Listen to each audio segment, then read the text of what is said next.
Karrion Kross has officially left the WWE, and we have all the information you need to know. Bray Wyatt originally wanted Karrion Kross involved with the Wyatt Six, and CM Punk has buried the hatchet with one of his longtime foes. What is up, wrestling fans? Happy Monday. I'm Ben Allison at Wrestling Republic, and I have all the news that you guys need in the time that it takes for you to drink your morning coffee. Let's get into it. Karrion Kross's WWE contract officially expired yesterday, and both him and Scarlett have now confirmed they are free agents and they are taking independent bookings. In a new documentary airing on his YouTube channel, Kross described this as he has been effed by WWE. He said that he was hoping to renew his contract after WrestleMania, and by the time it got to SummerSlam, he kind of knew that match with Sami Zayn was going to be his last match. He emphasized that he loves WWE, he didn't want to leave WWE,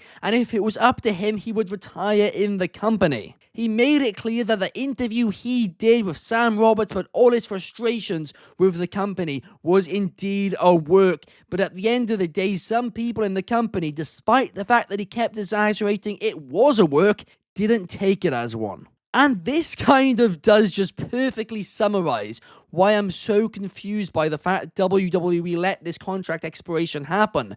Because he was clearly somebody who wanted to stay with the company. He was clearly somebody who was happy to just be a good soldier. He didn't necessarily expect or demand to be a top guy there. So the fact that they've just let him go instead of letting him be a good hand who's massively over, I can't really get my head around this. I mean, at the very least, give this guy like a 1-year contract extension. I mean, clearly he would have been happy to accept that. But not only that, but also in the documentary, Kross revealed that he was told by WWE not to acknowledge the crowd chants, the "We Want Kross" chants, all of that, to not play into it. And he said that this felt to him like WWE didn't want to go in the direction that the audience collectively wanted to go in, and that part didn't feel good to him. And again, really bizarre. I mean, this tells me at least that maybe WWE had made up their minds on the future of Karrion Kross months and months before, so they didn't really want him to get over as much as he was getting over.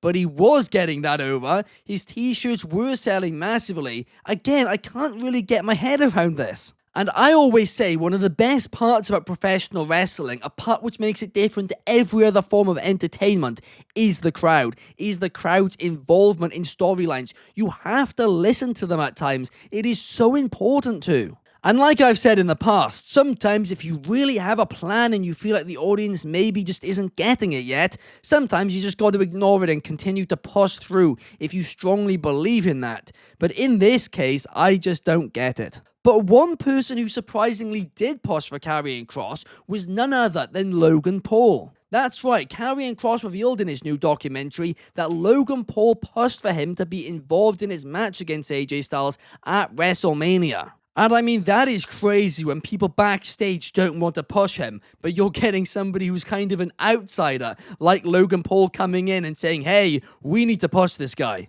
But Logan Paul wasn't the only WWE superstar who was a fan of Karrion Kross, because Kross revealed in his new documentary that originally Bray Wyatt wanted Karrion Kross to be in an extension of the Wyatt Six. He wanted the tag team The Righteous, Vincent and Dutch, to be teaming alongside Karrion Kross, and for them to be an extended family of the Wyatt Six on another brand. And this was really interesting because at the time there was tons of reports that The Righteous had signed with WWE, that perhaps they were under contract with them.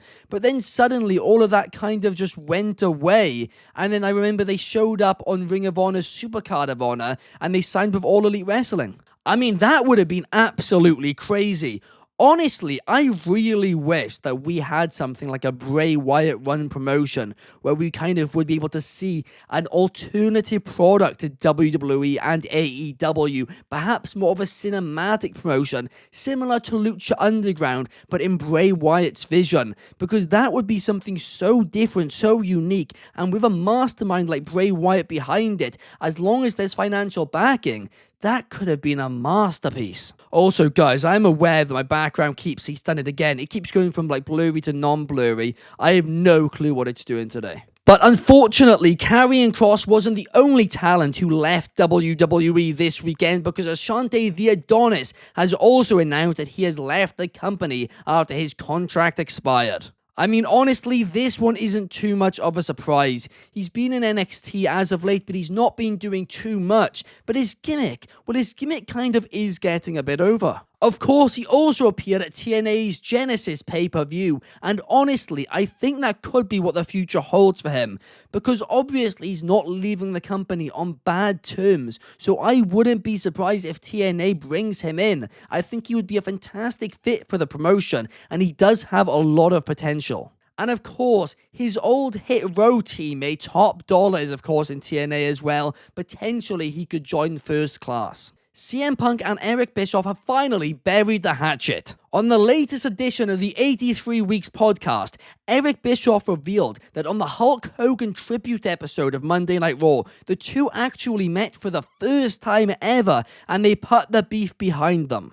Bischoff apologized to Punk for some of the stupid things, his own words, that he has said in the past, and CM Punk seemed like a really honest guy, and Bischoff respected that. Now, I do think it is absolutely crazy to me that these two have never met. They've never been in the same room before. I mean, that is the wildest part to all of this. How on earth has that happened? Like, I guess Punk's marginally missed Bischoff everywhere he's been, but also even at conventions and stuff, I am just shocked there's no overlap anywhere here. Bret Hart has said that wrestlers today would be better off if they copied him more. That's right, speaking to the Masked Man on the Masked Man Wrestling Show, Bret the Hitman Hart once again doubled down on praising himself. Look, I said it last week, I'm a big Bret Hart guy, one of my favorites of all time, but I can't listen to this man talk anymore, because literally everything he says is criticizing others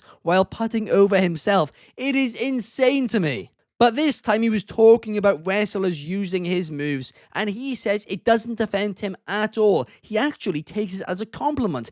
Very fair point there. But then goes on to say they should copy him more because everything would be better if that was the case. Oh, Bret. Cody Rhodes has revealed that his torn pec led to a lot of Peacock subscriptions. While speaking to Bill Simmons in a recent interview, Cody said that he was told by WWE that after he wrestled that match with a torn pec against Seth Rollins, Peacock actually got a ton of new subscribers. I mean, there's no doubt about it. That was an all-time moment when he took off that jacket and you could just see just all of it inflamed and bruised. It was a horrific visual, but he still managed to fight through it and put on, in my opinion, a 5-star classic against Seth Rollins. That match was incredible and a moment which will be remembered forever. So honestly, the subscription's going up because of it, so people could check out the full match. Doesn't surprise me in the slightest. And last but certainly not least today, we have some news from All Elite Wrestling. AEW CEO Tony Khan has revealed that he wants to do a golf event tied to a wrestling event. That is right, he announced to Robbie Fox on the My Mum's Basement podcast that he has a dream of doing a charity golf event called Highway to Heaven and doing a wrestling event called Highway to Hell alongside it, and for both of them to be a charity event. He believes this would bring a lot more eyes to wrestling while also doing a lot of good for the world, and honestly, this is something that I would love to see. I'm not overly a golf guy, but of course, here at Wrestling Republic, Clark Taylor, he used to be a caddy on the PGA Tour. He's a big golf guy, so I'm sure this would be his dream if something like this was to happen. But that does bring us to all the news from this weekend in professional wrestling. I will be back same time, same place tomorrow to talk to you guys about some more wrestling news. See you then. Peace.